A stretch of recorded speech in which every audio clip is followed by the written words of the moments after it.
സാധാരണക്കാരിൽ സാധാരണക്കാരനായിട്ട് ഒരാൾ പോലും അറിയാതെ ബിഗ് ബോസ് ഹൗസിലേക്ക് വലിയ സ്റ്റാർഡം ഒന്നും ഇല്ലാതെ കയറിപ്പോയ ജിൻഡോ സീസൺ 6 കപ്പടിച്ചതിന് ശേഷം ജിൻഡോ ഇന്ന് കൊച്ചി എയർപോർട്ടിലെത്തി.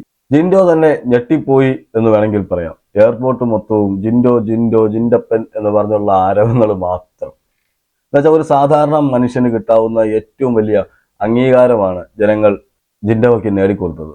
ജിൻഡോ പോലും വിചാരിച്ച് കാണില്ല. അവിടെ ഒരു ഗെയിമറായി കളിച്ചു. ജിൻഡോ ആണെങ്കിൽ ജയിക്കണം എന്നുള്ള വാശിയോടുകൂടിയാണ് അവിടെ കളിച്ചത്.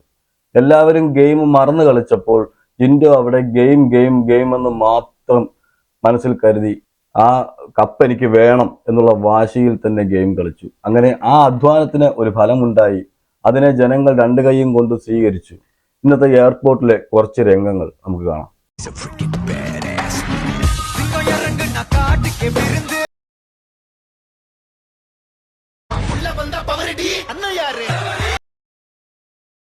ഒരു അഹങ്കാരമോ ഒന്നുമില്ലാതെ സാധാരണ ഒരു മനുഷ്യനായിട്ട് ആ കപ്പുമായിട്ട് വരുന്നത് കാണുന്നു.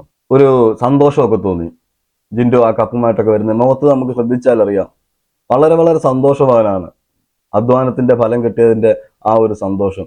അതുപോലെ ഒരു ജാടയും വേലയും ഒന്നുമില്ലാത്ത, സത്യം പറഞ്ഞാൽ ജിൻഡോയ്ക്ക് ജാടയൊന്നും കാണിക്കാൻ അറിയത്തില്ല. സംസാരിക്കാൻ പല തെറ്റുകളും വന്നിട്ടുണ്ട്, നമുക്കറിയാം.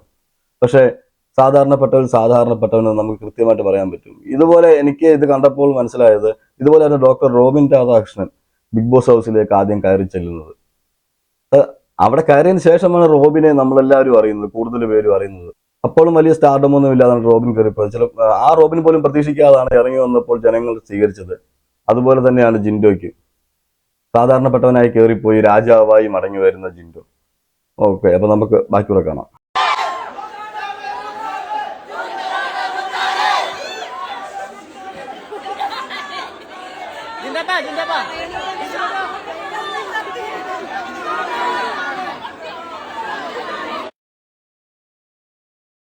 ഒരു നാട് മുഴുവൻ ജിൻഡോയ്ക്കൊപ്പം ഉണ്ട്.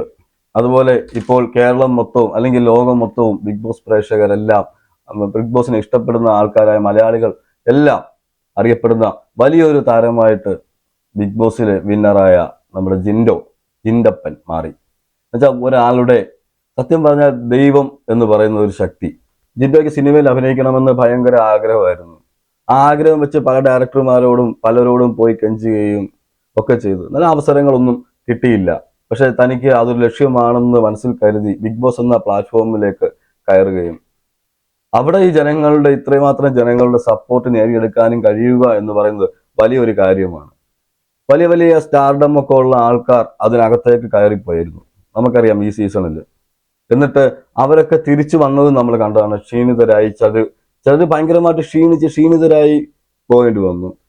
ചിലർക്ക് അവരവരുടെ കയ്യിലിരിപ്പ് കൊണ്ടും പോകേണ്ടി വന്നു. പക്ഷേ എന്തോ ദൈവത്തിന്റെ വിധിയായിരിക്കാം, ജിൻഡോ കപ്പടിക്കണം എന്നുള്ളത് ദൈവവിധിയാണ്. അതുപോലെ തന്നെ നടന്നു. ഒരു സാധാരണക്കാരൻ കപ്പടിച്ചു. പിന്നെ ഇതിനെക്കുറിച്ച് വിമർശനങ്ങൾ ഉന്നയിക്കുന്നവരൊക്കെ ഒരുപാടുണ്ട്, ഞാൻ കാണാറുണ്ട്, നമ്മൾ കാണുന്നുണ്ടല്ലോ വിമർശനങ്ങൾ. സഹിക്കാൻ പറ്റുന്നില്ല എന്നുവെച്ചാൽ മെഴുകുക അങ്ങ്. അകത്ത് കളിച്ച കണ്ടസ്റ്റൻസ് ആയിക്കോട്ടെ, വെളിയിൽ വന്നപ്പോഴത്തേക്ക് ഇപ്പൊ കപ്പ് അടിച്ചതിന് ശേഷവും ആ മെഴുകൽ കണ്ടാൽ അങ്ങ് സങ്കടം തോന്നും. എനിക്ക് കിട്ടിയില്ലല്ലോ എന്നുള്ളൊരു അസൂയ കുശുമ്പോ ഒക്കെ ഉണ്ട്. കളിക്കാൻ പോയ ഗെയിം കളിക്കണം. ഗെയിം കളിക്കാതെ അവിടെ പോയി കിടന്നുകൊണ്ട് ബന്ധങ്ങൾ ഉണ്ടാക്കാനും അവിടെ പോയിട്ട് കൂട്ടുകാരെ പിടിക്കാനും കൂട്ടുകാരും സമ്പാദിക്കാനും ഒക്കെ പോയവർക്ക് അവരെ കൂട്ടുകാരെ കിട്ടും, ബന്ധങ്ങളൊക്കെ ഉണ്ടാവും. പക്ഷെ കപ്പ് കിട്ടില്ല. കപ്പ് കിട്ടണമെങ്കിൽ അവിടെ ഗെയിം കളിക്കണം. അല്ലാതെ വെളിയിൽ വന്ന് കിടന്നുകൊണ്ട് PR ആണ് AR ആണ് ഇതൊന്നും പറഞ്ഞിട്ട് കാര്യമില്ല. കപ്പ് പോയി. കപ്പ് അർഹതപ്പെട്ടവന്റെ കയ്യിൽ എത്തിക്കഴിഞ്ഞു. ഇനി ഇവിടെ കിടന്ന് നിങ്ങൾ എന്തൊക്കെ മെഴുകിയെന്ന് പറഞ്ഞാലും ഒരു കാര്യവുമില്ല. 50 ലക്ഷം കപ്പും അടിച്ചോണ്ട് പോയി. അപ്പം നിങ്ങളുടെ സങ്കടങ്ങൾ നിങ്ങൾ ഇങ്ങനെ കരഞ്ഞു തീർക്കുക. ജിൻഡോ അവിടെ രാജാവായി ആഹ്ലാദിച്ചു തീർക്കട്ടെ.